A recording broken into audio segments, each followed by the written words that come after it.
Қазақстан Республикасы индустрия және инфрақұрылымдық даму министрі Марат Қарабаев Алматы облысына жасаған іс-сапары кезінде Қайрат индустриялық аймағының қызметімен Талғар ауданындағы Технониколь Орталық Азия жауапкершілігі шектеулі серіктестігінің инвестициялық жобасының іске асырылу барысын бағамдап қайтты.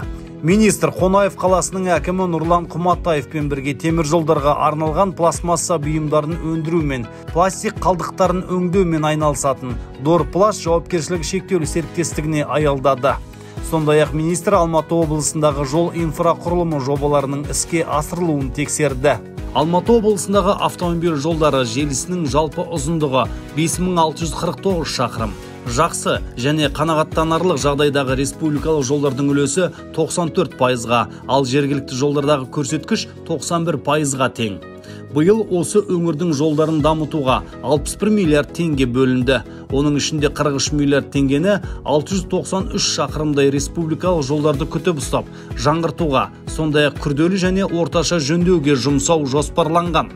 Жаңғырту жұмыстары мен Ұзынағаш Отар Шамалған станциясы арқылы жалғасатын жол өткелі, Құрты Бурлы-Байтал және Құрты Қонаев автожолдарының учаскелері қамтылады.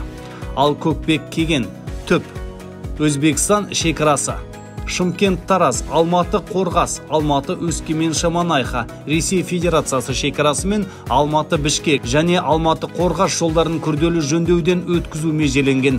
Сонымен бірге Алматы Шелек Қорғас, Өзбекстан шекарасы, Шымкент Тараз және Кеген Нарынқол учаскелерінде орташа жөндеу жүргізіледі. Бұл 2023 жылдың соңына дейін нормативтік жағдайдағы жолдардың үлесі 93%-ға дейін жетуі тиіс.